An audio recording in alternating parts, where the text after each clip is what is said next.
It's really wonderful to see so many of our community residents coming out. We anticipated a large number, and you have not disappointed us. I'm so happy. Give yourselves a round of applause. Thank you. This is what we call community participation. Way to go. I'll say good evening to everyone. We have passed out a program to help you keep up with our order of the evening. I am very pleased to say many thanks to our co-host, Bob Bernstein, and the Edgemont Community Council. Are they here? Would you all stand? Community Council? Community Council, please stand. Yes, we appreciate this. We could not have done it without you. And I want to thank my executive committee members who thought it not robbery to come out and be with me tonight. Would the executive committee members please stand of the NAACP? Thank you. So I'm very thankful, and this is a beautiful place, this Sealy Elementary School. I've driven by it many times, so it's nice to come between the arches of the door. This panel is being convened to discuss important concerns with the unique and wonderful town of Greenburgh. The NAACP is dedicated to upholding justice and challenging injustice wherever we find it. Founded in 1909 by a group of people dedicated to stopping the lynchings of African Americans that were happening at that time, the turn of the century, and dedicated to fighting for justice for people, particularly people of color, who were clearly suffering from discrimination entrenched in society at that time. They were a group of African Americans and people of Jewish descent. Together, they formed an organization that has lasted to this day and still represents that diversity in its membership. Although the NAACP has fought the legal battles, winning great decisions, and I know you know of many of them, the most popular being Brown versus Board of Ed, they have sought fairness and narrowed it down to 6 game changers: education, health, economic development, civic engagement, and criminal justice. And there are still many challenges in 2017 in communities across the country. We hold monthly meetings in White Plains and Greenburgh where we bring information in each of these game-changing topics. This program falls under our economic development game changer, and our interest in this matter is making sure that programs that have helped the community continue to help the community. Having said that, every NAACP meeting has a segment where we sing, lift every voice and sing. You may not be familiar with it, but I will ask that you do your best. And I know we have some singers in the house, so let us stand on our feet. The words are written on the back of your program.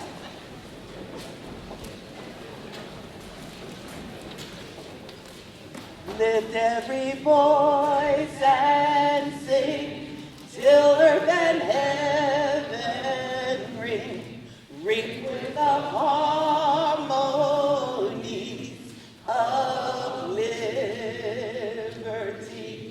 Let our rejoicing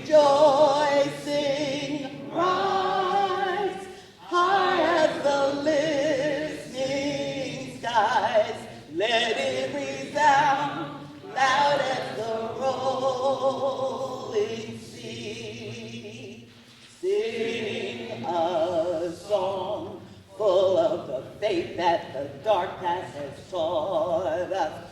Sing a song full of the hope that the present has brought us.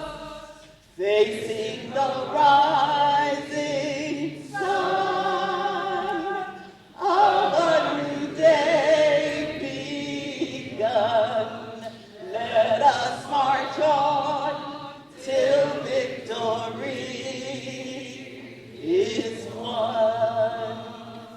Thank you so much. Woo, thank you so much. The spirit of community is alive and well. I want to welcome everyone here tonight to what we hope will be the first of many forums to discuss Edgemont's incorporation. Let me discuss the ground rules for what we hope will be an informative meeting. The issue of Edgemont's incorporation is about Edgemont's right to self-determination. If Edgemont wants to incorporate to be Greenberg's 7th village, it will be decided by a vote of Edgemont residents. There will be a public hearing conducted by the town on April 5th to consider the legal sufficiency of the petition. Assuming the petition is found to be valid, there will be a vote. The purpose of tonight's meeting is to put forth the best information that can be mustered so that those in Edgemont who vote will be able to make the best informed judgment they can make. And that those who don't live in Edgemont, who have questions about what Edgemont's incorporation may mean to them, can ask and get answers. We realize that there are people in Edgemont and in town government who feel passionately about Edgemont's incorporation. We also respect the fact that the Edgemont Incorporation Committee has a website, edgemont2017.org, and a 68-page feasibility study, which is published on that website. I'll inject here that that committee worked very long and hard on the study and on the website. So please give it your attention when you're in front of your computers again. We encourage everyone here to read the website and the feasibility study, but we also recognize that not everyone has the time to read that information. I did say 65 pages. We want to be honest brokers here. We ask that the speakers on all sides of the issue tonight back up their opinions with facts, and that those facts be substantiated facts, substantiated wherever possible with situations to law and data. For our audience, these are the rules. We want you to ask questions. However, your question must be in writing on an index card. So we have passed out index cards. Oh, well, let's get started. Let's pass the index cards out. We are providing them.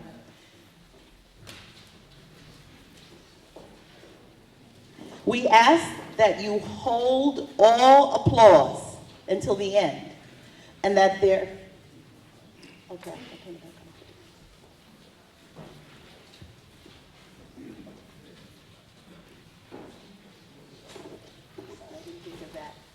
Our timekeeper must be able to function. Okay, we ask that you all hold all applause until the end. And we ask that there be no booing and no cheering. Can we agree on that? No booing, no, in other words, we're really asking you to be silent and to express yourself on the card and trust that we will address it if you pass it up on the cards, okay? Now, we do have card organizers here because sometimes people ask the same question. And so our organizers, would you raise your hands? Card organizers, okay? And Nada, who back there is passing them out, will put their heads together and they will make sure that every question is answered that is unique. Where questions are the same, they will be grouped together, okay? We're all residents of the town of Greenberg. We can agree to disagree, but we don't need to be disagreeable with one another. So let's be civil, remembering that we're all in this together. Okay? So it gives me great pleasure to introduce our informative panel. And it would be wonderful, I'm gonna go from left to right so that you see the name associated with the person, which may be out of order in terms of your program. So to my extreme left, Jeff Sherwin. Jeff is an engineer, general operations manager, focused on the media and communications industries. He's lived in Edgemont 9 years with his wife. They have 2 children. The oldest is a kindergartner in Greenville. I tried to ask him for a 1-sentence bio, and he was very good at getting a lot in 1 sentence. This is great. Next, we have Sarah Stern. And Sarah is a former president of the Edgemont School Board who's been active in many community activities. She moved to Edgemont in 1962 as a toddler, grew up here, returned, and raised her 3 kids. That's Sarah. And next, we have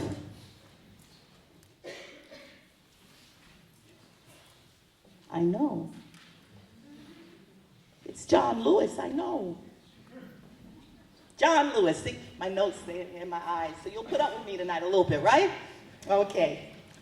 I'm older than I look. Okay, I'm doing well for my age, but the sight is the first to go.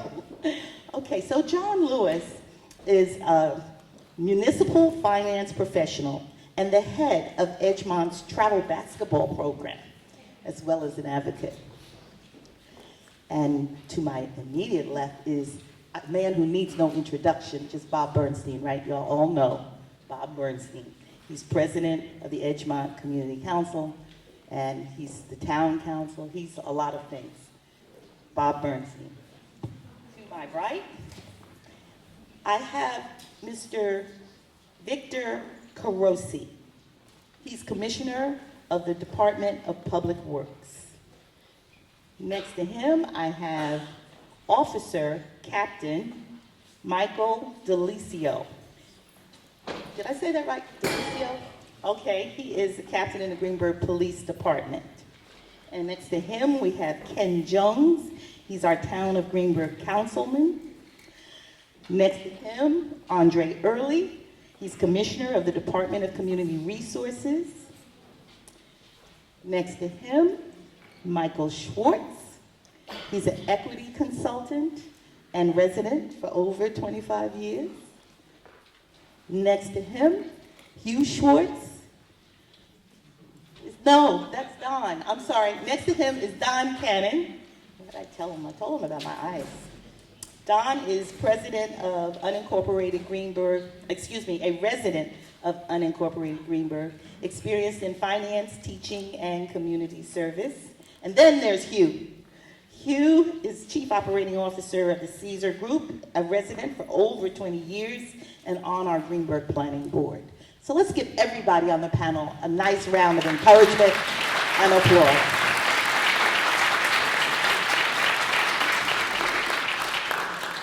So first we're going to hear from each of our town of Greenburgh government representatives, and we will give each side of the panel a chance to add what they feel might be a clarification or a point of view on what is said. So I'm going to start with Mr. Carosi. So good evening, everybody. Again, it's Victor Carosi. I'm the Commissioner of Public Works with the town of Greenburgh, a position I've held for approximately 7 to 8 years with the town. Prior to that, I actually was the village engineer for the village of Rybrook. Those of you involved in the Edgemont Incorporation study have been using that as, a model in some respects and as a community that might be considered comparable in certain situations. And I've been involved in municipal government for a better part of my professional career.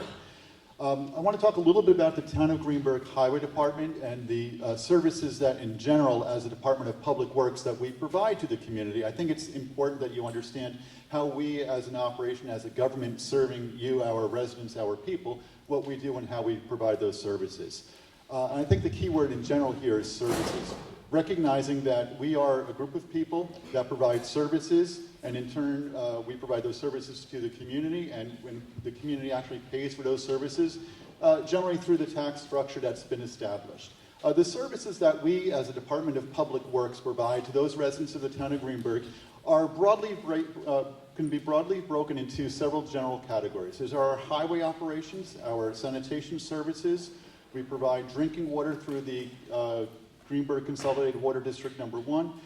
We provide sewer services, and then there's also the support services that we as a department provide to the other departments within the town of Greenberg. For instance, we have what we call our Equipment Repair Bureau, ERB, it's in our budget, and what that does is that provides the opportunity to repair and maintain all the various pieces of equipment that the town uses in its daily operations to provide those services. Some of those equipment range from everything from our heavy highway trucks to the vehicles that we use in inspection services, and of course with the police department and the ambulance corps, we provide all the repairs and services necessary to keep those equipment rolling. So we kind of recognize the Department of Public Works is the operation that keeps the town going forward in many different ways. As far as some statistics, sorry.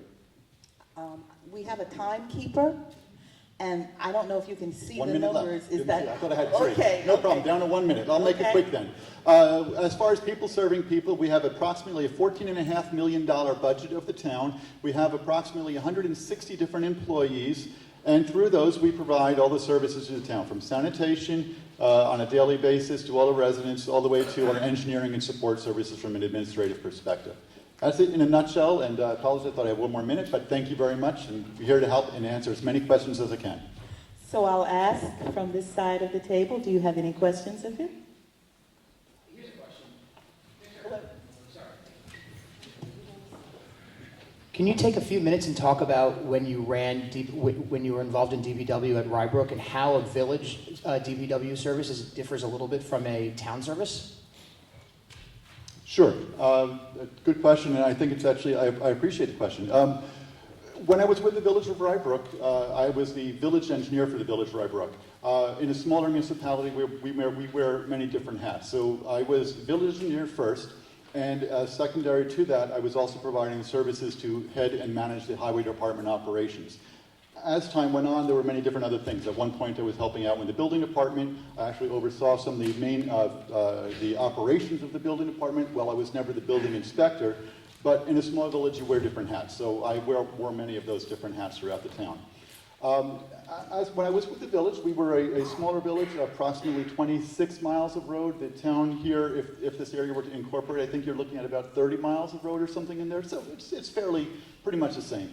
But as a smaller operation, we provided the similar services. We had a smaller highway department of approximately 10 or 11 different people. We operated a garage operations which maintained, just as we do here, the services of vehicles to the town. And in the building department, we had a building inspector, we had a code enforcement officer, assistant building inspector, and staff to operate that department. The big difference with services, in the village of Rybrook, we contracted out many of our services. Sanitation was one of those services that we contracted out. That was done on a multi-year contract to provide for sanitation services. And under contract, that collection company was required to collect the daily municipal solid waste, garbage. They also provided recycling services. The highway department actually then would be, in the fall, was the operation that would take care of the leaf collection. Here in Greenberg, we have a little different operations, but sanitation services were contracted out. We also had to contract out some other services such as street lighting. Here in the town of Greenberg, we're able to do that within the forces that we have, and obviously the town of Greenberg has a larger area to cover and many different people, but we contracted out for street lighting services. And because it was a smaller operation, we also contracted for tree removal services. When I came here to the town of Greenberg, I was actually most impressed with the opportunity that we had as a larger town. We were able to do almost all of those services within the staff, and it provided for a greater opportunity to move resources in a different way that we might need them as time to time would come along. But I will have to say, in Rybrook, we were able to plow the roads, salt the roads, and we were able to respond. The biggest difference that I found when I was coming from Rybrook as a smaller operation here was just on the scale of operations, and I thought that the scale afforded us greater opportunity to do multitasking. In the smaller village, we were more singular focused, that each day we do a singular task, whereas here we're able to multitask, and I think that's the biggest difference. We have to go to the other side now. Do you want to reflect or ask a question?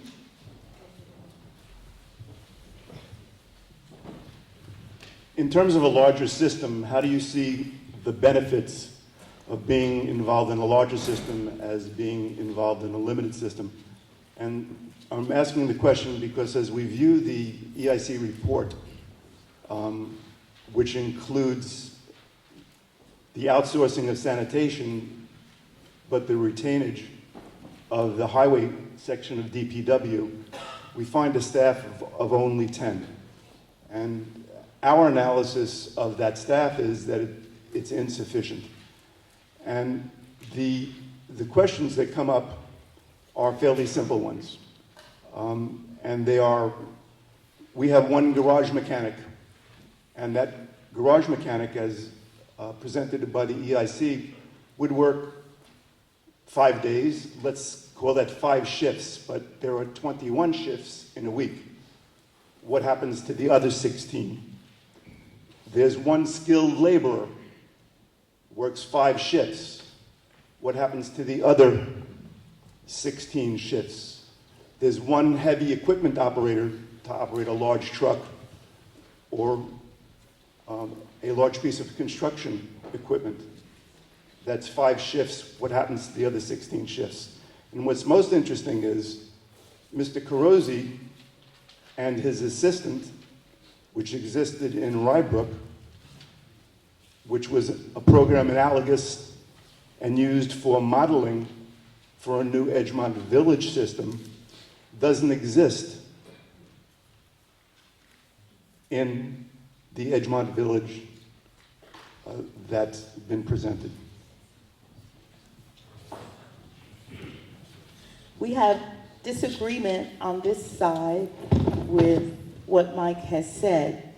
Our agreement in terms of running the panel was to have a statement made and let each side then respond, because it's really not a debate, although it was said at another forum that it was a debate.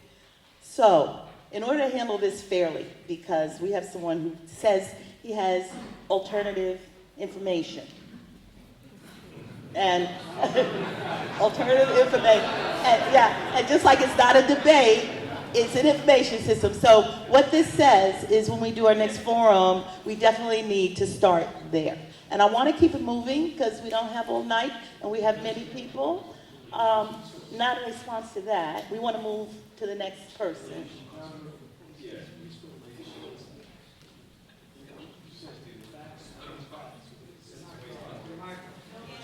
All right, let me hear from the audience by a show of hands. Would you like to hear the alternative? Okay, hands down. Those who would not like to hear the alternative and want us to move on, hands. Okay, the ayes have it. And I have to handle it democratically, okay? All right. I'll be quick, I won't need 3 minutes. We modeled, as Mr. Carosi said, our budget, which again is a forecast and an estimate of what a Department of Public Works might look like for the Village of Edgemont. We modeled it after Rybrook, as I think you noted, Mr. Carosi. So I guess our question is, why would, if that model seemed to work, obviously it's different, and the one thing we did hear from the village manager there was they do have to wear a lot of hats, but that's just the nature of a smaller place. But I guess if you had a chance to look over our assumptions about Public Works, were Edgemont to create its own department, and do you believe they are reasonable and within appropriate estimates? Do I feel that the assumptions made in the report are reasonable and with the expected estimates? Generally, I felt that it was appropriate with some exceptions. I have to say that when I was working for the village, there were 3 mechanics or 2 mechanics. It kind of varied at times.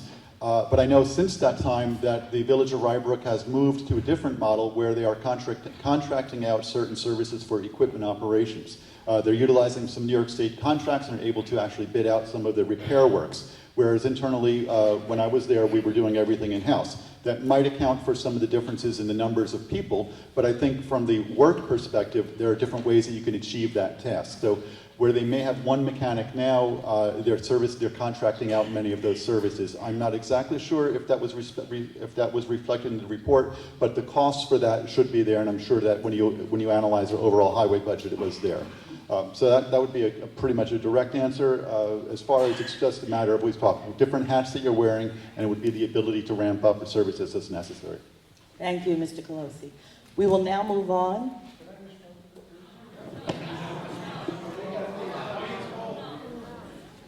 I polled the audience who wanted to hear. When you get a chance to speak, I you think- can revisit, okay? If I- Let's just keep it moving because we'll be here longer than we need to be. Go ahead. We are hearing now from our police department. Good evening. Captain Michael DeLessio, Town of Greenberg Police Department. I've been a member of the Greenberg Police Department for over 22 years and a lifelong Town of Greenberg resident. I'm here to give you some background information on the police department. The Town of Greenberg Police Department is a multi-tiered law enforcement agency covering patrol, investigations, and special operations. We are the largest town municipal department in Westchester County, and the Town of Greenberg has a population of roughly over 42,000 in the unincorporated portion. We are bordered by the largest city to the south, which is Yonkers, and the second largest city to the north, which is White Plains. In 2016, we answered over 55,000 calls for service. The history of the department runs deep, and it runs right here to Edgemont. It's over 100 years ago, in 1910, the Greenberg Police Department was created and consisted of only 4 officers and 1 horse. Since then, that has grown to over 115 officers, supported by 54 civilian staff, including dispatchers, animal control officers, school crossing officers, and administrative staff, and also 26 full and part-time paramedics and emergency medical technicians. The department actually has its roots in Edgemont. In 1920, the first police department headquartered opened in a small building on the property of Judge William Seeley, located at 155 Old Army Road in Edgemont. Just around that period, we became motorized with our first Model T Ford and motorcycles with sidecars. Now we have a fleet of over 60 motor vehicles, including patrol cars, tactical vehicles, rescue and crime scene trucks, ambulances, and armored personnel carriers, and 6 motorcycles. Many of our officers, especially 2 of them, have made lasting impressions to the community which they have had served, including Officer Stillman, whose name stands on the intersection of Mount Joy and Central Avenue. That used to be known as Stillman's Corners, as he would direct traffic there. And Officer DeSanti, who has a street named after him in the Hartsdale train station plaza, and also a park dedicated to him. The Town of Greenberg provides emergency medical services, technical rescue, special weapons, and tactics. Our technical rescue team is responsible for water rope rescue, heavy equipment, motor vehicle extraction, structural collapse, confined space rescue, and hazardous material incident and emergency response, and medical support. Our SWAT team is responsible for tactical police intervention, critical infrastructure, key resource location, protection, deterrence, and anti-terrorism activities. I'd like to have comments from the other side first. Go ahead, Mr. Schwartz. Hugh? So my responses are going to be, I'm sorry. You. Oh, you. I apologize. Yeah. We get confused all the time, so sorry about that. Captain, I have a question for you. The EIC budget budgets a significantly lower amount of money than Edgemont is currently paying to the town of Greenberg. In fact, it would cut the overall budget amount close to $3 million. What do you think the impact would be on services both in the village of Edgemont if they actually had contracted the services, and also for the remaining part of Incorporated Greenberg based on that?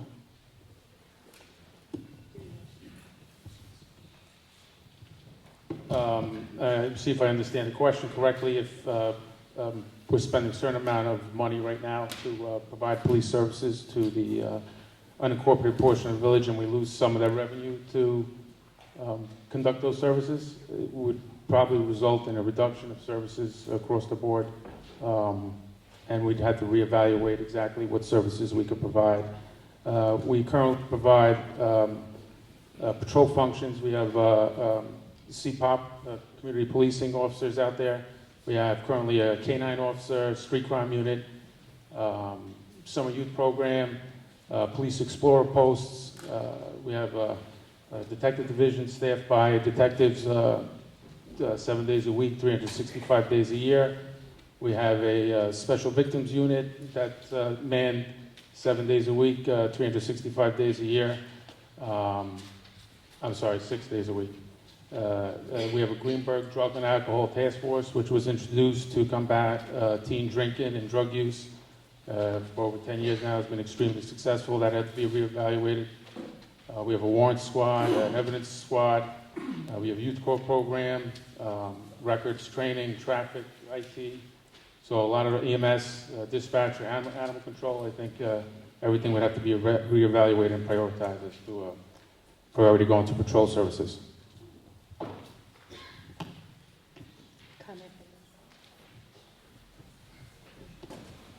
Of course, that situation would be incredibly unfortunate. But let me ask you Michael, let me ask you what may seem like a very simple question. But if a village of Edgemont were to contract with the police force to give you the same dollars, is there any reason why you see that you wouldn't be able to provide the same services that you're currently providing now?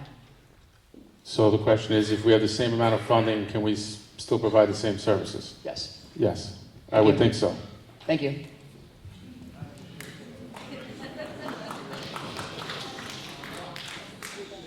We've had one question from each side now. What is happening?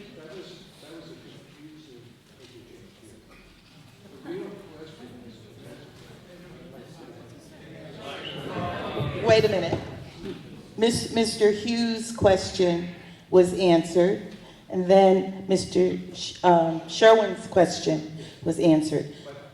So we're going to have to phase another question. I'm going to suggest, Nada, would you give cards to both Don and to Hugh and to Mike so that we can address those questions for sure when we're doing the others? I mean, write it down so we can address it in an orderly fashion, and we will. But I don't want it to be a debate. I don't want the back and forth once you've had an opportunity to hear the answer to your question. So you want to phrase your questions very carefully. I see a hand in the audience. We're not taking questions from the audience. You want a card? I don't have a card. I just asked. No, you have to have a card. What topic? I just asked that people stand when they talk and Oh, that's a question of order. This is Miss Jewel Williams, if I'm seeing right. Is that you, Jewel? Thank you. It's a point of order. And we certainly can ask our people who are talking, as I am standing, so should you. And it will make your voice project a little better. I think it might be a little better. So again, I repeat, we're not going to answer on the same question. We want to get the information. And if the information is incorrect, we're going to make notes on what we need to correct. All right? So that's why I ask that you have cards. Because if you disagree, put it down. There's something we need to correct. And I believe, how many people heard me say at the beginning that we were going to have other forums? You didn't hear me say that? I'll say it again. We anticipate having other forums. We know we're not going to cover all the things tonight, but we need to categorize and prioritize.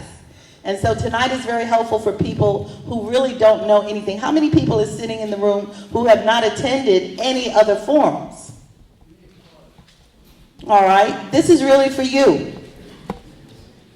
But it's, even if it's one, it's really for you. If others have been attending other forums, pro and con, you have a little bit more information. And you may have even already formed an opinion. We're hoping the more information you get, the more you'll be conscientious in your voting. And that's the point. So I'm hoping to help everybody, but especially those who came here expecting to hear what's going on, because that's how it came to the NAACP People didn't know what was going on. So now they're getting a good feel. I hope you can work with me. Can I get an amen or something from you? All right, thank you. All right, we're going to move on to Ken. Ken Jones. Hi, I'm Ken Jones, Councilman, Town of Greenberg. I've been on the Greenberg Town Board now for 5 years. And my concern with respect to the prospect of incorporation is the effect that it's going to have on the cost of living town-wide. Residents in the newly incorporated village, as well as in the remaining unincorporated part of the town, will pay more. You'll pay higher taxes for your new level of bureaucracy, and your services will either be changed or decreased. Those are services that we are by and large happy with now across the board. And that concerns me because the cost of living is already very, very high to live here in Westchester County. It's among the highest costs of living in the country. And if that cost of living continues to rise, people will not be able to afford to live around here. So my concern is really with those denizens of the middle class, the working class, the working poor, who cannot really afford an increase in the cost of living and will be forced to live elsewhere and perhaps into homelessness. And the reason I'm concerned about that really is, there are people that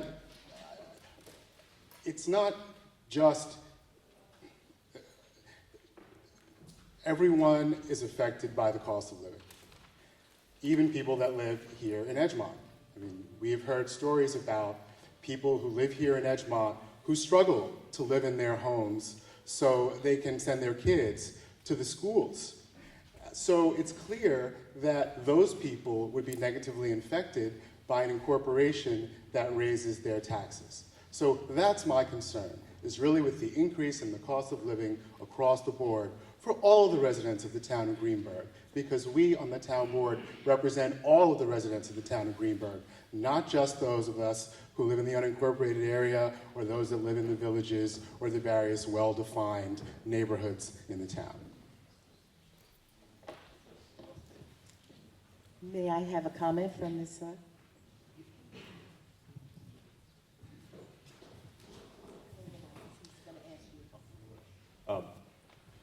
Mr. Jones, we spent a lot of time and effort into coming up with a analysis of, you mentioned that Edgemont would pay more in taxes and Edgemont would get less services.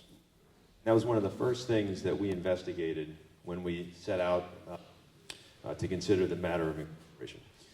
We've done our research, we've shared it, it's available to everyone. Have you done any research and analysis to substantiate your statements that Edgemont residents would pay more if we incorporate and would receive less services? And if you have done that research, could you please share it as we have shared our research? Well, there'll be a new level of government, so there'll be village taxes that have to be paid. There'll still be a percentage of taxes that are paid to the town. And it's very likely that the services will decrease and or change. So, I mean, statistically, the costs will increase.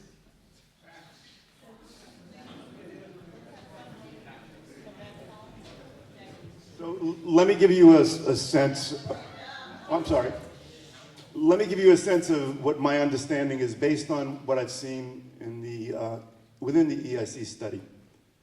And the discussion of purchasing service directly from Greenberg, which was part of, I think, some of the other questions comes up. So let's look at the basic numbers, which are very simple and don't require deep research other than reading the report.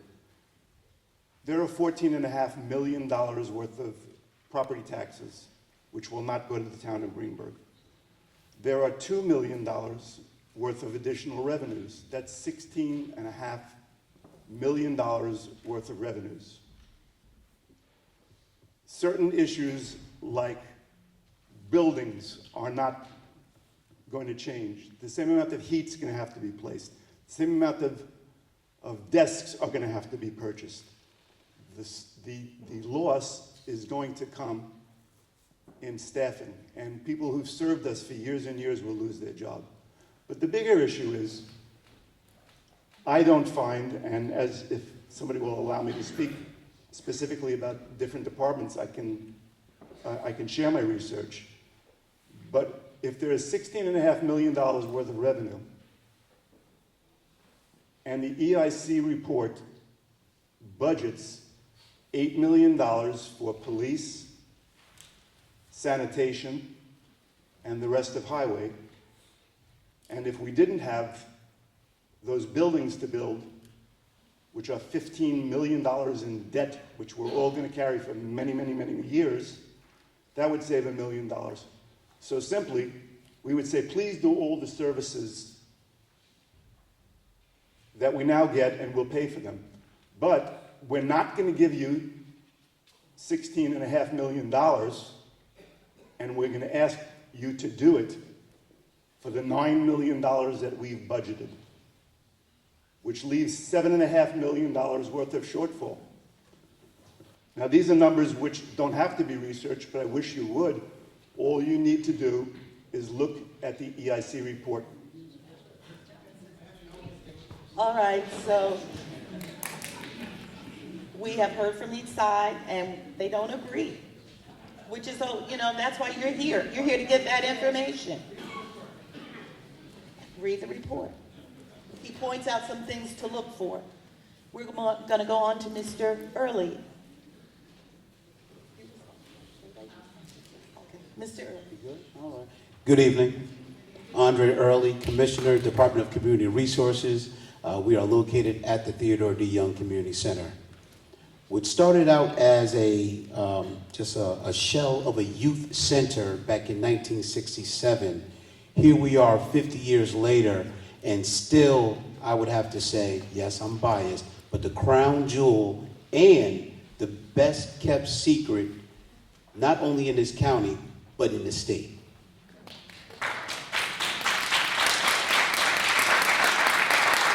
And what makes us special is because we care. We care. We have programs for all ages, educational, recreational, social, and cultural. Now, how will this affect us? We have one of the smallest budgets. We're only at $3.5 million right now. But we are still committed to providing programs and services for all of those that are within the town of Greenburgh. Now, because of the way that we were set up, we were actually set up through a federal grant, so we don't turn anyone away. So we do serve those that are outside of the unincorporated section of Greenburgh. Do they pay a higher price for programs and activities? Yes, they do. So whether you're a resident or non-resident, you will be afforded the opportunities to take advantage of what we have to offer. But we can't do it alone.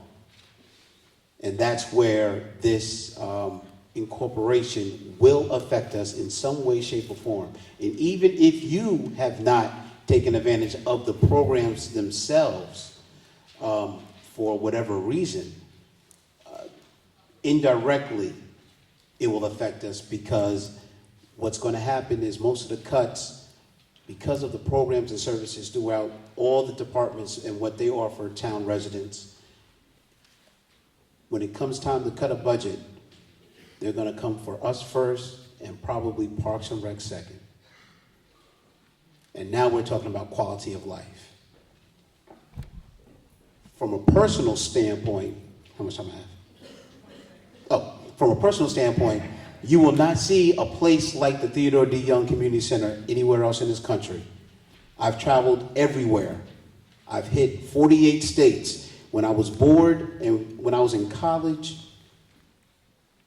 I thought I was going to go to a community center like the one I grew up in. Doesn't exist. Thank you.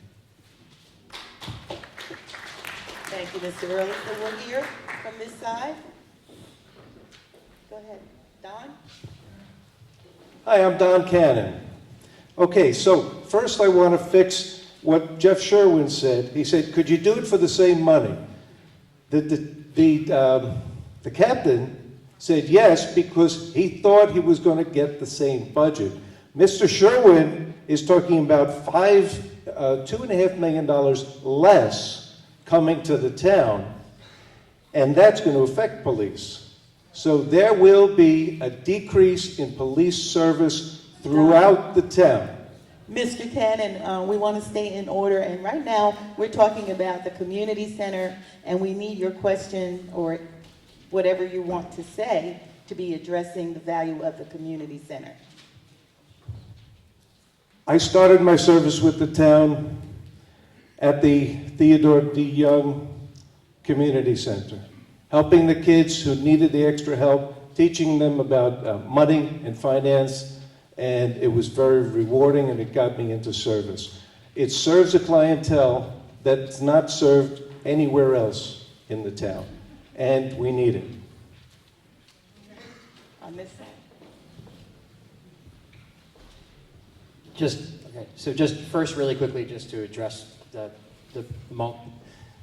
Mr. Cannon has said a lot of things about things that I've said over the past few weeks. All of them was false, including what he just said. I meant what I said, which was if we gave you the same dollars and got the same service, that was the $7 million that we were talking about.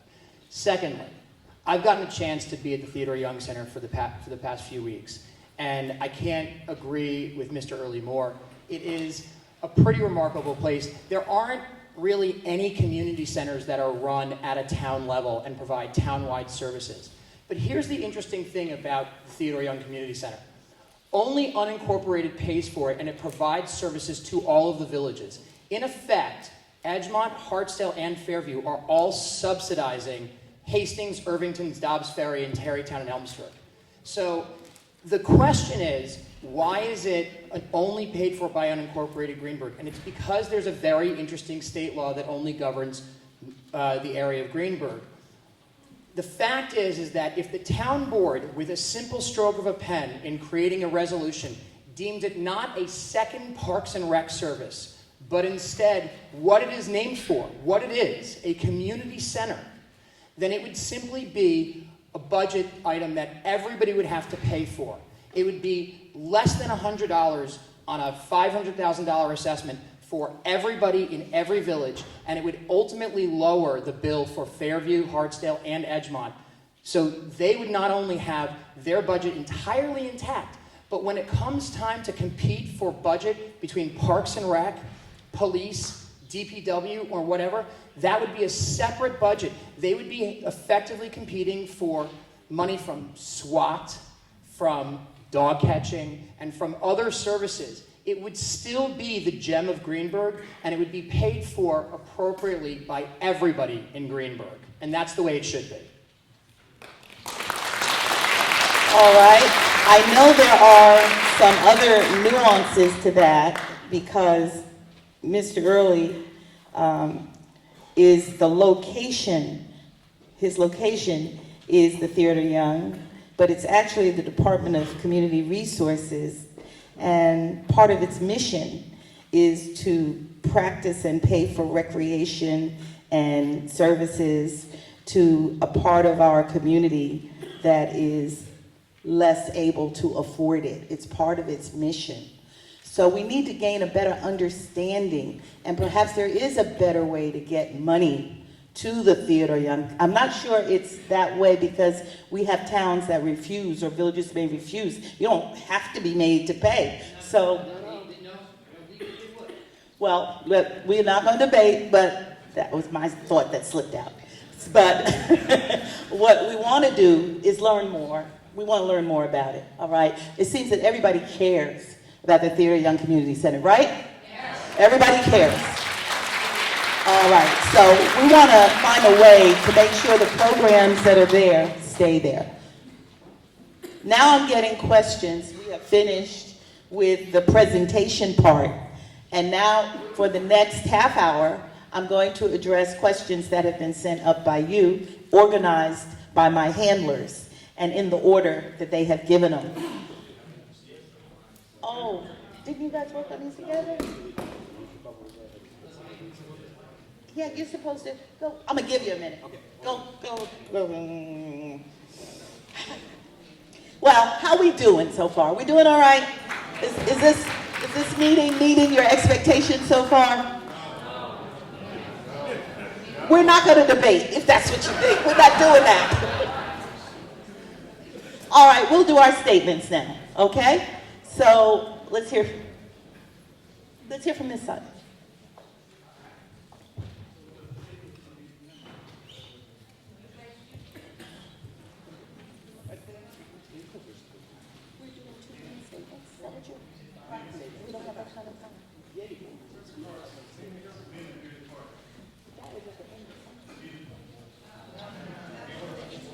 Okay, here's the process that I misstated. Each side will have one person do a 5-minute statement on their position, and then I will answer the questions. And then at the end, they will do a summarizing statement. Okay?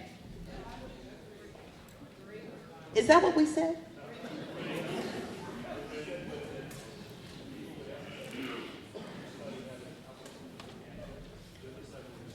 That's what I...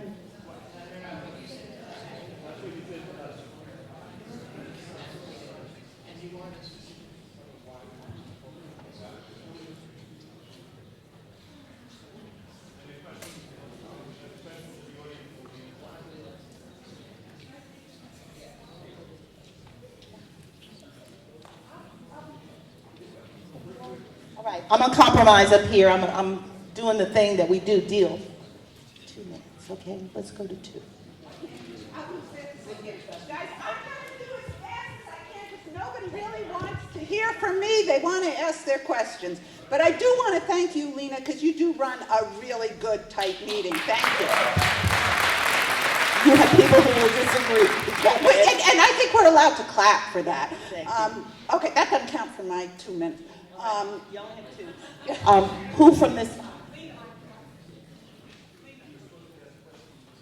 Well, now we're doing a sandwich. Okay, I'm going to talk while those guys are figuring it out, so we keep going. Who are we and why are we doing this? The Edgemont Incorporation Committee is a bunch of volunteers who simply want what I think everybody wants from their local government. A voice in the decisions that affect the quality of our life, general accountability, and the knowledge that our tax dollars are spent well. You guys now know what Edgemont is. I see people I went to high school with. If you don't know what Edgemont is, come ask me. We're 2 square miles. We're 7,500 residents, and we're really proud of ourselves for our diversity. Why did we want to become a village? We were frustrated by the town's failure to govern effectively and all of unincorporated. We didn't like the massage parlors in the town taking a long time to pass a law. They're right down here, and our kids walk right by them, and I don't call them massage parlors, I call them brothels. We didn't like the mismanagement that hit our pocketbooks. Fortress Bible, $6 million it costs unincorporated. We don't like that there's not a professional manager. 46 out of Westchester's 48 municipalities have a professional manager. We're one of 2 that doesn't. It shows. We don't like the fact that the villages don't have to pay for, yes, what is a crown jewel, and I've swum there and I love it, and I grew up going there as well. So thank you for Theodore Young, but the villages really ought to be paying. For us, it's not just about are you late? It's not. Are you pointing at me? Food in my teeth. The incorporation is not about the quality of basic services or the competency of the terrific professionals who work within the town. We demonstrated in our report that a village of Edgemont would be financially viable in any number of ways that we go about it. But we've said over and over again that we hope we can retain Greenberg services. Wouldn't it be great if the new village of Edgemont was the first village within Greenberg to contract for major services and trailblaze so that Greenberg could do it with so many others. It's a modern way of governance. The governor has encouraged us to do this. So who are we? We're a large group of Edgemont volunteers. We've done a ton of research. I haven't seen my husband in I don't know how long because every free minute is committed to doing this sort of thing. Go look at our website. You'll see the kind of research we've done. We've met in big forums. We've met in small forums, in living rooms, in apartments, or I guess I'm supposed to call them multifamily dwellings. And in houses, we've met everywhere. Okay, I was told I got 5 minutes, so I'm going to keep going. I think that you guys will I'm about to finish. I just want to tell you that I am very, very proud for two things. One is to be associated with this group of people who are doing research. They are really good. And the second is to be a member of the town of Greenberg and the community of Edgemont. Anybody who's ever been up to the high school at graduation has seen those 50 flags flying. They represent the countries of birth of where Edgemont kids came from. We in Edgemont are really, really proud of our diversity. It's really rather astounding, and it's a community that I cherish. We have good values, and I think the town of Greenberg has good values, and I hope we can all work together. We do look forward to answering these questions, and I was not 2 minutes, but I wasn't 5 minutes either. I was 3, I believe. Thank you, guys.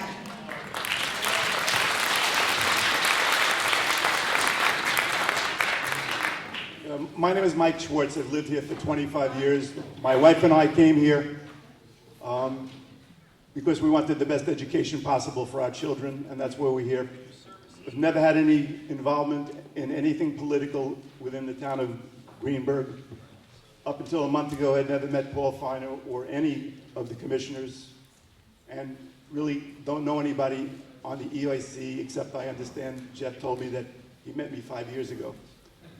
So I'm not political and I have no agenda. However, the EIC report I've looked at, I have 25 years as the director of a whole range of large institutions, not-for-profits, and 25 years as a consultant in the purchase of multifamily and commercial real estate, giving out hundreds of millions of dollars worth of contracts and have done hundreds of millions of dollars worth of sales. I looked at the EIC report and I find some glaring issues. The first issue is that the comparison of a new Edgemont village to a Rybrook is not the proper comparison for all of you to consider. The comparison that you need to consider is what's in the EIC feasibility study, the services that you're going to receive as they compare with the wonderful Greenberg services, which are way far and above, fuller and better, with people who've been with us and know us for years and years and years and years. I have the data. I don't think this forum will allow me to give it, to explain to you why the number of people in DPW doesn't work.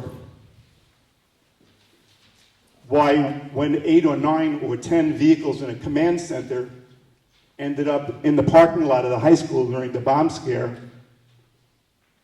when 3 cars might have been available and a backup, and the police department of New Edgemont Village existed, why that doesn't go. Then we have lots of other things that you need to see. You need to read the report. We're losing parks. The reason we're losing all of our parks is because it's more than $2 million worth of expense. If you added that to the budget, there's no way that they could make their budget. So it's not feasible. The EMS service that we continue to explain, that Chief McNerney continues to explain, is not included for villages, is still not in the budget. That's $1 million that's not in the budget. The answer is always the same, which is we believe it is. Chief McNerney says it's not. We spoke to an attorney from the state named Mr. Tardy. He says it's not.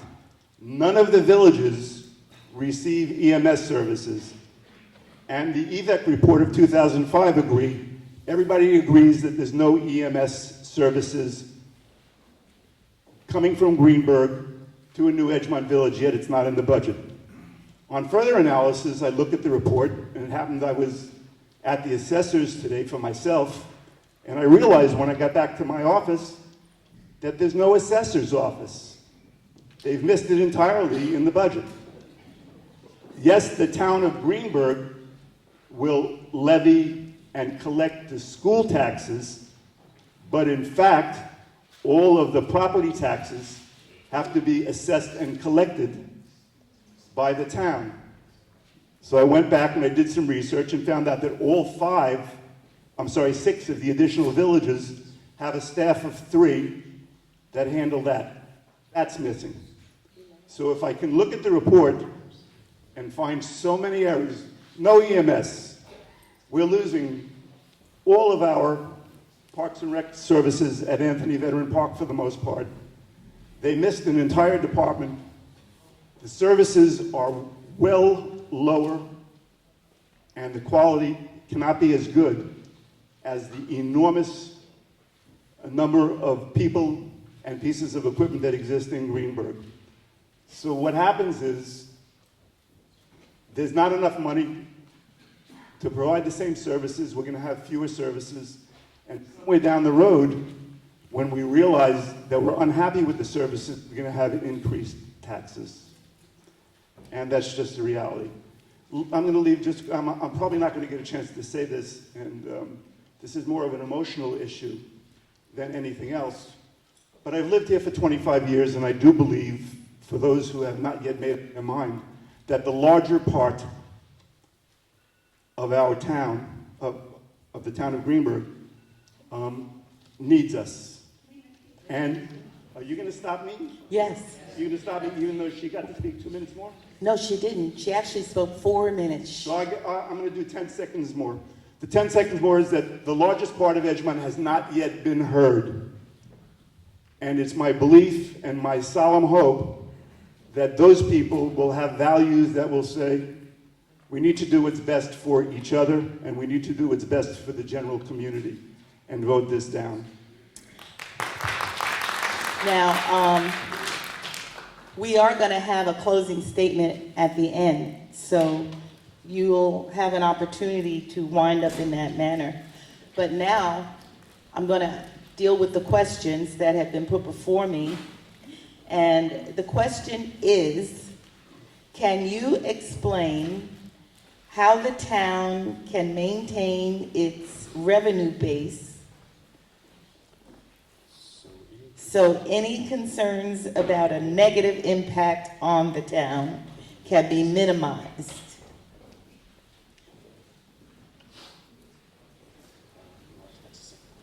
Okay, we'll do I need to repeat that? Can you explain how the town can maintain its revenue base so any concerns about a negative impact on the town can be minimized? Is there anyone who wants to take that on?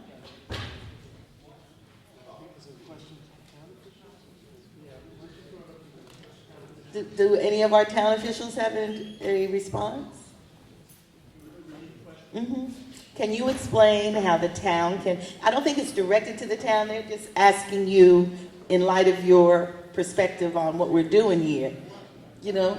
So can you explain how the town can maintain its revenue base so any concerns about a negative impact on the town can be minimized? Maintain revenue base to minimize impact. Can anybody talk about that? Okay, they'll take it. John. Hi. The answer to that question is something that Sarah had mentioned in her remarks, which is through contracting. That would be an obvious way, both for the village to maintain the services it currently gets, which I think we like from the town, and for the town to maintain its revenues and preserve jobs. That's a very, pretty obvious and logical way to do it. The mechanism is what's known as an intermunicipal contract. That type of approach is actually quite common throughout the state. We're seeing more of it in Westchester County these days, and you see it nationally as well. And one of the things we did was study some of the other incorporations that took place throughout the United States. There are many down in the Atlanta area and some out west. And so this issue of the larger entity having an incorporation take place has come up before. And that contracting approach really, really works. It minimizes disruption at the village level and maintains revenue at the town level in this case. So that's what we certainly hope is an option when the entities ultimately discuss it. This is the same question. Okay. So I obviously screwed up on presenting why that doesn't work, which is very obvious. There's $9 million in the budget, in the EIC budget for an Edgemont Village, for sanitation, for police, and for highway. $9 million. It sounds like a lot of money, except the loss of our property taxes to Greenberg is $16.5 million. So where will Greenberg get the other $7.5 million? They'll have to raise taxes for everybody, or they'll have to cut services for everybody, including for us for the services we buy. So that's impossible. It's impossible for us to purchase service. In addition to that, one thing that you should keep in mind is that a new Edgemont Village is very, very limited in terms of the... Is something wrong? Time. Is that... I still have time. Why are you stopping? Well, the question... I'm answering the question. Okay. I'm answering exactly the question. The second part of this is that if you take a look at the entire town of Greenberg and look at issues like Regeneron and such, there are large areas in the enormous town of Greenberg for additional development which will generate large amounts of taxes. In Edgemont Village, there are one or two small places that can generate a small amount. So an Edgemont Village has way less of an opportunity to generate those funds that would decrease our tax base and allow us to better serve than if we were part of Greenberg, where the Regeneron program, we would lose. Any new development in areas we would lose. I'm looking at a person who's keeping the time. I still have time. And so that's where we are. And Edgemont Village has limited opportunity to gain additional tax base. Greenberg, enormous possibility. All right, let me clear the timing thing. I had told my timekeeper 5 minutes, but now we're in the 3-minute range, okay? We're back to 3 to address the questions. Okay, so the next question is very hard to read, but it's sort of asking, what happens with our ambulances? What's going on in the ambulance scenario as opposed to incorporating?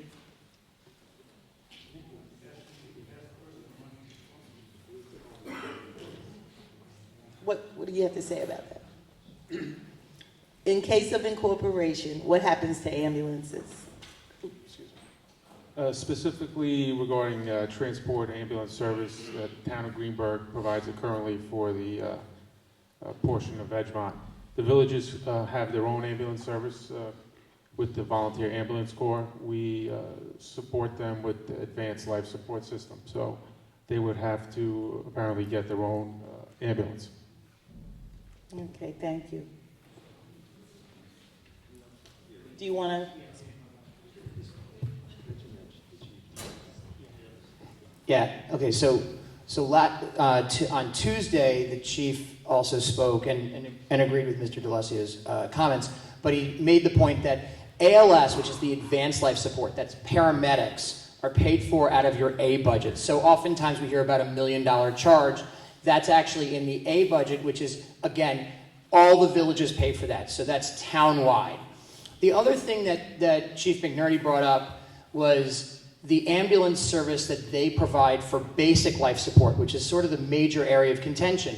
And what he said on Tuesday night was the Greenburgh Police Department, using unincorporated dollars, provides 9 times more BLS service to the villages than the villages provide back, which is another effective subsidy of unincorporated to the villages. So when we talk about we don't know where this money is coming from, and it's a combination of there are services that we can contract back for. So if we buy back police service, we can continue to enjoy the ambulance service. But there's this other elephant in the room, which is a lot of scenarios, be it Theodore Young, be it Greenberg Nature Center, and be it BLS ambulance service, where unincorporated Edgemont, Hartsdale, Fairview is paying for services that the villages are getting for free.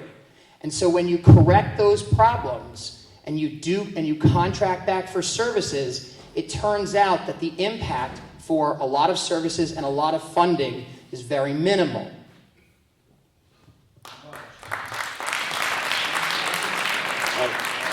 So somebody just asked how much. The answer is, if there's a number of scenarios which can work, in which case you're talking about a less than 1% difference between what happens with the villages, what happens with unincorporated. It's effectively de minimis. So we have a tendency to disagree on everything, and we don't want, that's the same question. The ambulance question? Okay.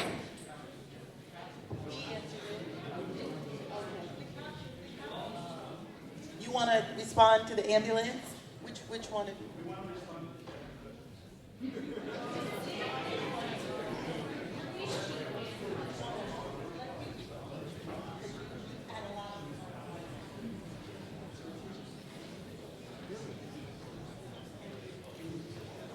Hi guys, I'm Hugh, that's Michael.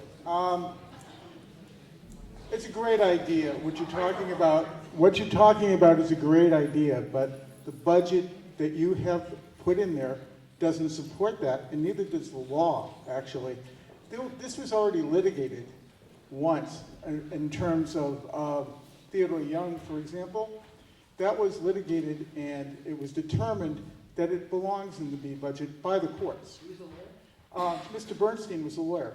And I have, if you'd like, I can read you the actual decision which I have in front of me. Also, you have budgeted again $5.2 million, that's all, for the police department. That is nowhere near enough to cover the police force as we have it now. You have, in EMS, we would have to pay an additional $1 million as the Village of Edgemont to create an ambulance corps. That is not covered. The 1.3 only covers the cross services that are provided to the villages. That's all it covers. Nothing else. The mutual support, and of course, we are the big guys, Greenberg. So of course, there are going to be more coming from the big guys to the little guys, and the little guys to the big guys, because, you know what? We have great services, and we can cover most of the things ourselves. That's why, and that's the beauty of the town that we live in. Yes, that back. The attorney, Mr. Bernstein, wants to respond.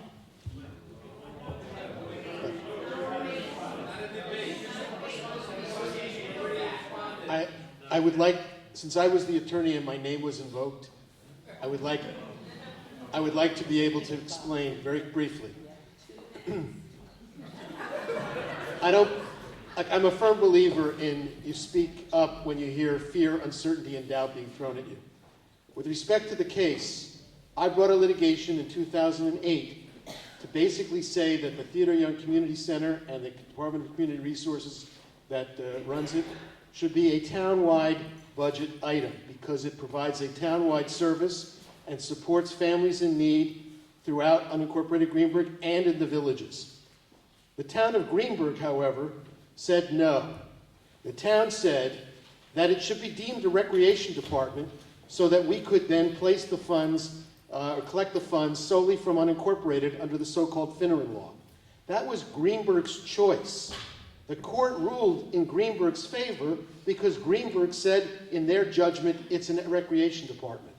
The consequence of doing that is that the town of Greenberg is now the only municipality in the United States of America that has 2 recreation departments. One that is for primarily residents who are economically at risk, mostly whom are African American, and the other, everybody else.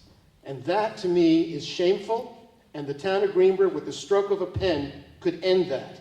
And that's what I think the town should do, and if Edgemont incorporates, that's what it should recommend be done so that the Greenberg, the community center is not at risk for loss of its funding, and that everybody pays their fair share, and we end this shameful episode here and now. So, again, not a debate, but we need information. And since the attorney on the case has spoken, I'm going to ask the attorney for the town to explain. Oh, he walked out. Okay. Can you, Mr. Early, explain why you are in the budget you're in? Do you know? Or Ken?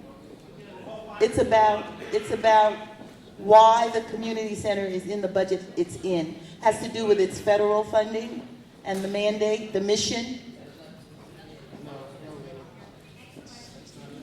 That's not it? No. All right, you know what? Again, it is now 8:20 and I got a stack of questions. So what do we need? We need more information. We have to learn about that because it is a point of contention. We're interested in that. You all said you cared about Theater Young Community Center. And we all said we want to save the programs there. So we need to learn more about why it's funded, where it's funded, and how it could be funded differently so the programs that they have will continue whether there's incorporation or not. We need to know that. We need to really go for that. I got to move on. All right. The Theater Young Community Center. Oh, stand up. Yes, stand up. Okay, just for a point of clarification, the community center, which I hold dear to my heart, is not just for African American people. It's actually for the entire town of Greenberg, and we service all. It's not a black and white thing, people. It's simple as that. We provide programs and services for everybody. All right, the next question, and these questions are long. You all thought these things out. Edgemont and Westchester, in general, are already so expensive to live in, exclamation, exclamation. Most municipalities are trying to save money by consolidating services to save money. Why are we looking to incorporate? Are we trying to push out families who may not be able to shoulder future potential increases once we incorporate? Is EIC so confident with their research that we won't see increases in our taxes in the future? Are there any guarantees? That sounds like a question for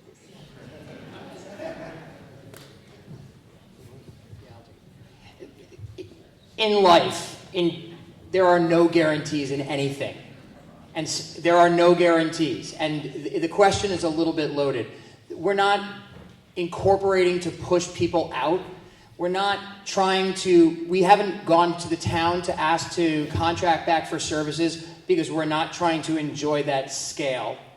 We're trying to incorporate because we believe that there's a certain amount of incompetence in the management that we're seeing in our town when it comes to certain issues, be it planning, land use, capital. And we want to basically be able to enjoy the constitutional rights that are afforded to us, which is the opportunity to self-govern.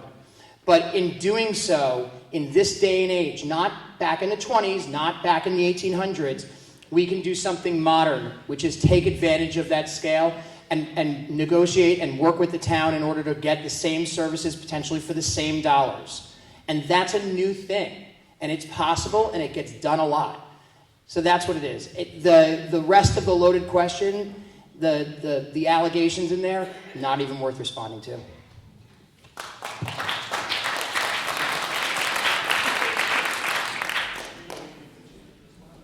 respond? I'm sorry, I thought that So it was just directed at that. just to talk about basic concepts, I wasn't really involved in the politics and don't experience them because I'm not involved in the politics. Yet every day I walk outside and my trash is picked up. When it snows, that plow comes down the street. The lights are on. I go play tennis at the park and it's beautiful. I take my gorgeous twin 6-year-old grandchildren to the pool and they get swim lessons. All of the services, my wife goes to Zumba at a reduced rate because we're senior citizens. All of the services that we all agree are excellent are there. How bad could the town be doing?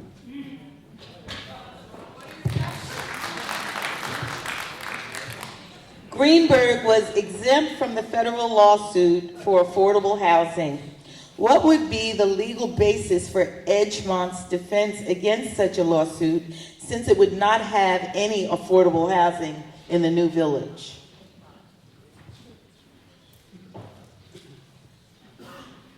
The issue of affordable housing is one where, again, those opposed to incorporation are using it as a scare tactic. There is no mandate for affordable housing, but we should not fear it or fight it.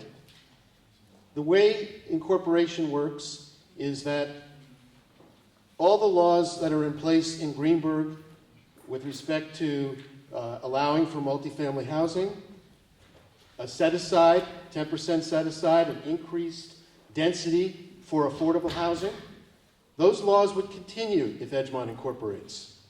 There is no law in the United States of America that imposes a quota on any municipality for affordable housing. But there are laws that say municipalities may not engage in exclusionary zoning, which is not to allow multifamily housing.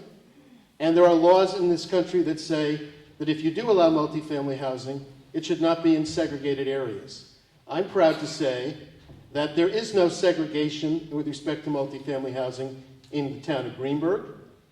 Edgemont has 1/3 of its entire housing stock consists of multifamily housing. I'm also proud to say that affordable housing could be built in Edgemont. There's zoning for it. We're not seeking, the Edgemont Incorporation people are not seeking to bar affordable housing. To the contrary, that would be, in this day and age, not very wise. What's wise is to keep the laws in place that Greenberg has, that all the villages have, that the settlement with Westchester County essentially requires every municipality, every village in the entire county to do what Greenberg has done and what Edgemont would inherit once it incorporates.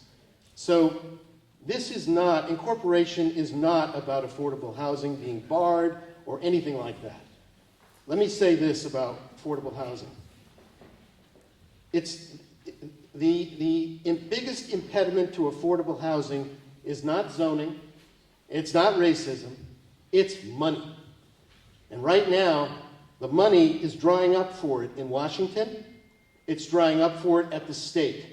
What really needs to happen is we need municipalities like the town of Greenberg and Westchester County to create funds so that affordable housing can be subsidized and get commercial developers to be encouraged to allow affordable housing to be there. Because in a place like Edgemont, in this day and age, affordable housing is something that we should welcome, because anything that helps improve our brand with respect to diversity is a good thing. Thank you.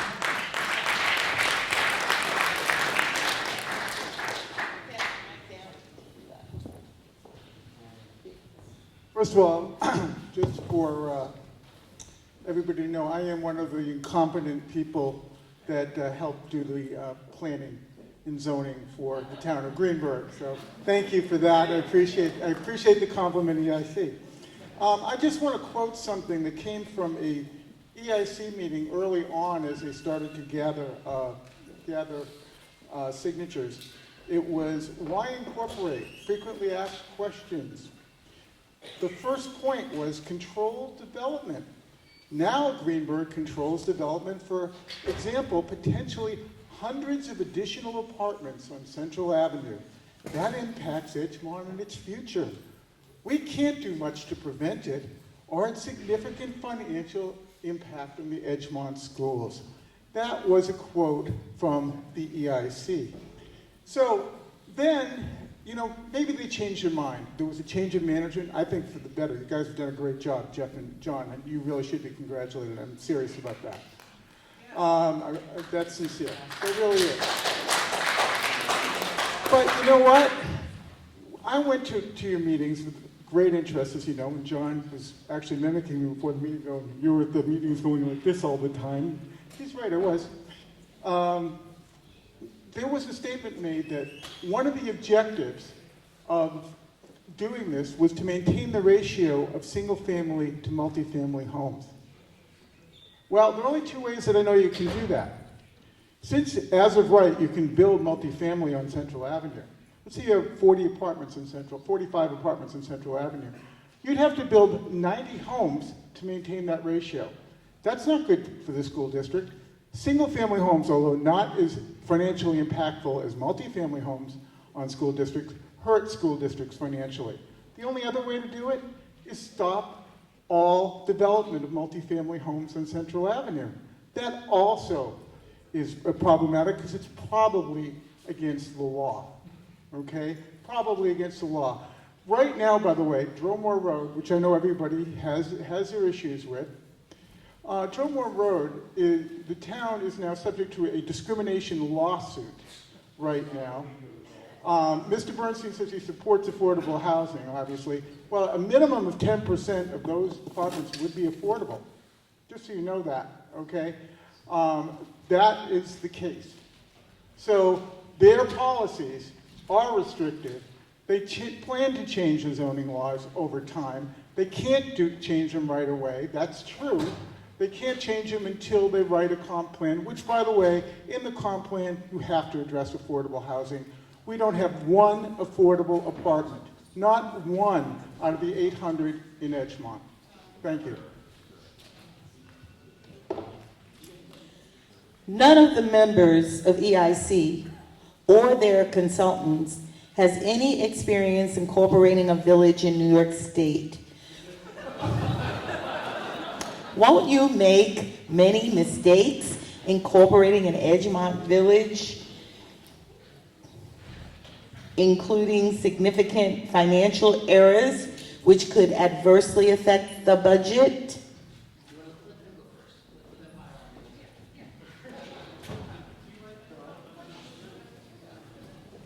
None of the EIC or their consultants has any experience incorporating a village in New York State. Won't you make many mistakes incorporating an Edgemont village? It really is directed to you.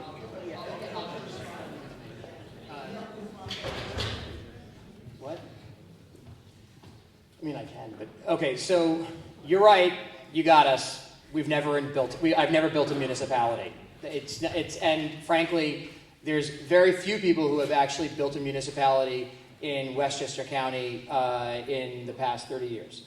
Although we do have one family that actually lives in Edgemont who was a part of Rybrook. Must be a reason why. So I think there are several reasons as to why. First off, this is not an easy task. But I think for the most part, you end up finding people who are reasonably satisfied with their government and their decisions. Will there be mistakes? Of course there will be mistakes. But the question ends up that you have to ask yourself is, are the mistakes or the potential turbulence that you may see from a newly incorporated village of this community going to be substantially worse than the mistakes that we see from our town today? Again, 4 years to close prostitution on Central Avenue. Fortress Bible. Fear-mongering. So, These are the things that you have to consider, and these are the reasons why we want to incorporate. So if you look at, again, are there mistakes that will get made? Of course there are mistakes that will get made. There are mistakes that get made all the time. But I think you sort of have to weigh those issues against the government that we live with today. That's the answer. Yeah. I've got 30 seconds. Also, you hire someone to help you go through the process, and then you hire a professional manager to manage the village. So that also should put some minds at rest. And we do have someone who is a municipal finance expert and who's put his reputation on the line. Thank you. You want to respond over here? You have the mic? Yes. The process. You guys haven't done it before. You've made some mistakes. You've also covered over some serious mistakes. Okay. The consultants, they list the consultants as being experts in the field in which they're working. Okay, what does it say here? It says, Zion's Public Finance, Inc., retained by the EEC, is a subsidiary of Zion's Bank Corporation, a bank holding company with over 70 billions of assets and approximately 10,000 employees. Okay, this is what they specialize in. Analyses related to municipal incorporations, annexations, and other local government feasibility-related matters. If you go to their website, what you will see is all they do is bonds. Bonds, bonds, bonds. They did one project that they're proud of that had to do with a database, and maybe there was some municipal, how to put together a government there. But this is all in writing, okay? Also, their consultant said they didn't look at any of the risks. There are risks, and I haven't heard the EIC talking about those risks. There are serious risks. No one has looked at them. They like to talk about professionals looking at them, but what professionals? They're not in the feasibility report. Do I have time left? Another minute? So I don't fault the EIC for not having experience doing this because nobody's done it. But let's just talk about process since I have 1 minute. We have 60 days until we are actually going to vote. We don't have a budget. We have 60 days until we vote. We don't have a sense of what the government is going to be. Do you live in Edgemont? Yes, for 25 years. In Edgemont. 25 years. Take back that 10 seconds. Yes, 25 years. In addition to You're that... breaking a rule. There's no shouting out, so please contain yourself. We appreciate it. After the 60 days, we're going to vote. Assuming that the EIC wins, the next morning everybody wakes up, they do what they do, and somebody has to start to put together a town. And this is what we need to do. They're going to need to hire staff. They're going to need to hire a town supervisor. They're going to have to look for land. They're going to have to build buildings. They're going to have to buy equipment. They're going to have to hire outside consultants. Since there's no land really in Edgemont to build the buildings, they're going to have to look for land and get approvals outside of Edgemont, maybe in Hartsdale. Can you imagine what it would be like going to the Greenberg Town Board to ask them to approve a building for DPW on Ridge Road or on Route 119? The process occurs, and 1 year from then, June 18th, we have to be in charge. The new government is in charge. Your time is up. So, we have disagreement on the information being disseminated, don't we? We do. We have disagreement on these two sides, and that's not unusual. It is what we expected. But it is important that you hear it. It is important that people say what they need to say, and now you go do the fact finding. Because right at this table, people are on their phones, online, doing some fact checking and saying, that's not right. That's what we need you to do. All right? So we're at a point, and I appreciate your patience. We have many questions that we will feed into our next session. Many of them are redundant in spite of your screening. The thing that I kept seeing, and I feel this is a question I have to ask because it's come up 2 or 3 times. I'm going to lump it together because there is a concern explaining the dysfunction, as they put it, of the Greenberg officials in discriminating against Fortress Bible, and it came up a few times. They're wondering how is that relevant to whether or not to incorporate. The Fortress Bible case happened some years ago, and the town is, I understand, paying a lawsuit as a result of it. No? Ask a question, I'll respond to it. Okay. Okay. So I'll ask this question. Please explain the role of Greenberg officials in discriminating against Fortress Bible Church, and how is that relevant to whether Edgemont should incorporate? Fortress Bible was a lawsuit in which the town of Greenberg was found guilty of violating the constitutional rights of a church in connection with a land use matter over in Hartsdale along Dobbs Ferry Road. The reason it's relevant is that residents of Edgemont, because we're part of unincorporated Greenberg, and only unincorporated Greenberg is responsible for the damage caused by the town, is responsible for paying our share of $6.5 million, which is the amount of the settlement which was not insured. The reason that's relevant to incorporation is incorporation will result in Edgemont residents being in charge of land use decisions. And when our residents who are in charge make mistakes, we can vote them out of office. We can make sure they pay a penalty for their incompetence and mismanagement.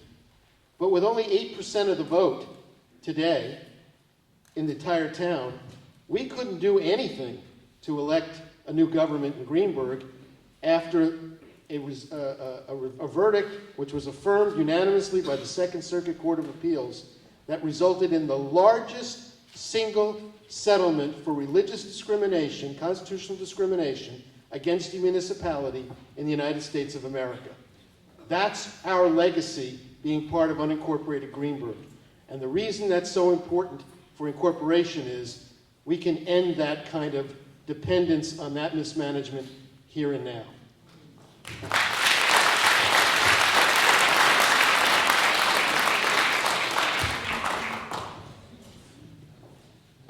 I know this may actually shock a lot of you who know me very well, but I'm actually going to agree with Bob Bernstein about this being a dark day in Greenberg's history. It absolutely was.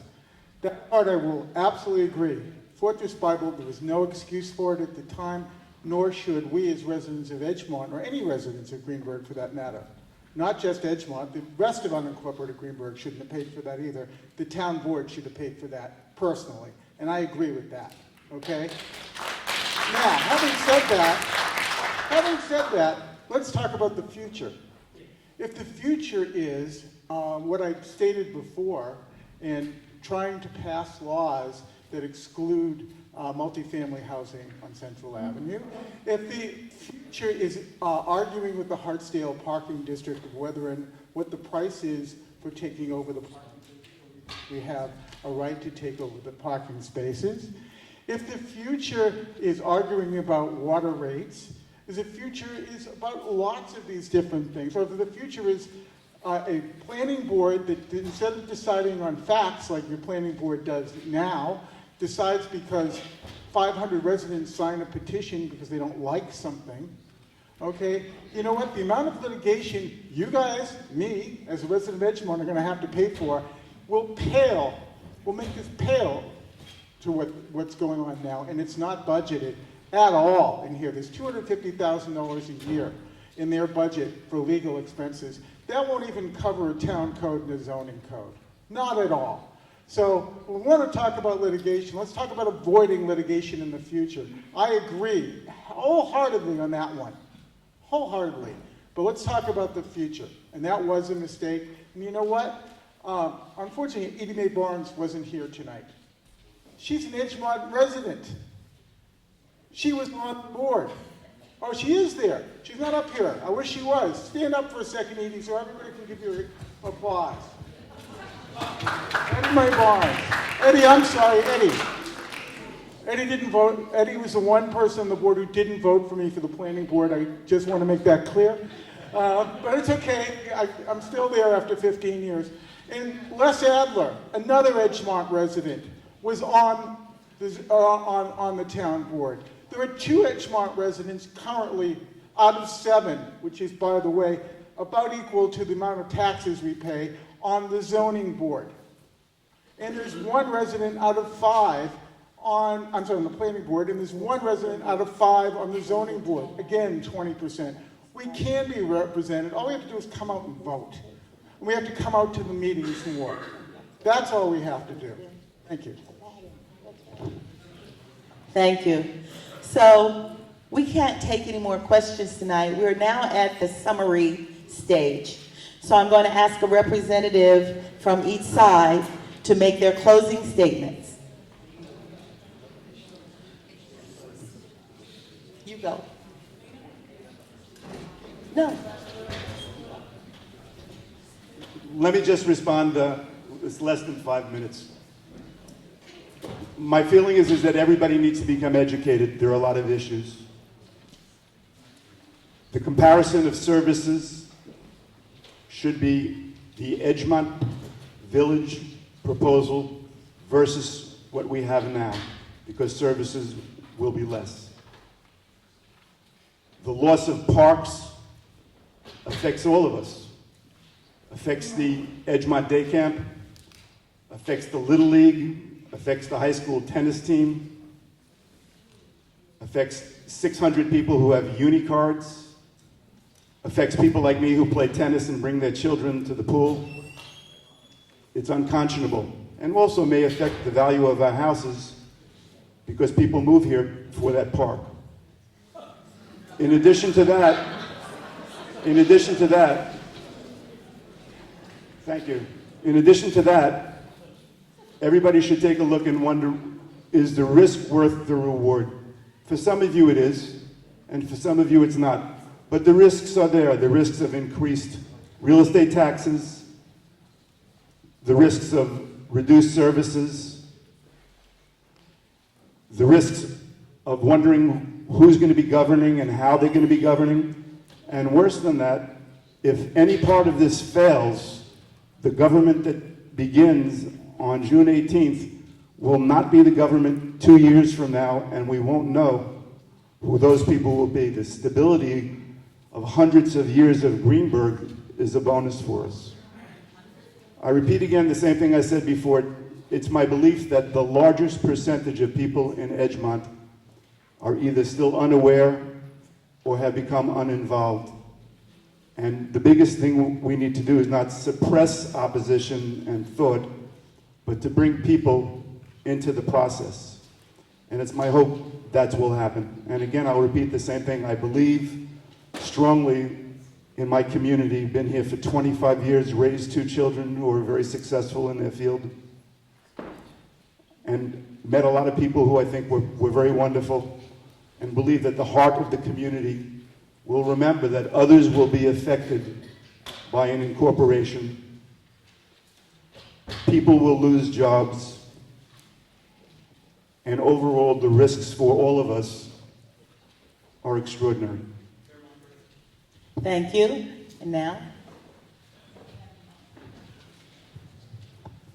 There's a lot that gets said about risks and rewards. And I guess I should start off with saying, as far as the openness and inclusivity of this entire process, I have been involved in this since June. And on the first day that I really got involved, that I decided to do something, I said very publicly to Mr. Feiner, what happens if we contract back for all services? Would you give us the same services for the same dollar so there'd be no budget hole? Would you do it? Would you consider it? And he dismissed the conversation. So a lot of the things that Mr. Schwartz here is describing as these job losses and all sorts of other problems and bad things that will happen are frankly a problem of Mr. Feiner and the town board's making in the refusal to have meaningful conversations about the contracting of services back. The second thing that keeps happening, and it happens over and over and over again, is that facts seem to get twisted from the anti-incorporation side. Case in point, just now, when Don Cannon got up and just said to you, this is a bank that only does bonds, and there's a senior bank that does bonds, and they don't have any experience reviewing feasibility studies. He was looking seriously at the corporate parent's website, not at zionspf.com, which has extensive work doing several incorporations. Anybody can go to this website and take a look. And I think the real problem is this. We did some research. We did some preliminary research to figure out whether or not it was financially feasible to build a village. Then we had Zions go and analyze the situation and produce a report. Then we hired another consultant that's from Westchester to review that and put their stamp of approval on that. And then we made it public. I don't know where the analysis is from either the town or the opposition that says these things are not possible. And also, it gets confused as being a budget. The only reason we put that feasibility study together was to figure out whether or not a village would be feasible if we couldn't contract services back, if we had to build those things ourselves. And that's what that is. So to sit there and make allegations that we have only allocated $5.5 million for police, when in fact we pay $7 million right now for the ones from Greenberg, doesn't necessarily mean that we're only willing to pay $5.5 million. It means that it is possible to build a police service for $5.5 million. And this conflating of issues makes things very confusing. So what I say to all of you is, go to the website. There are videos of all of the previous meetings that we've had. There's audio of the meetings that we've had. There's documentation, there's laws, there's facts, there's financials. Take a good look.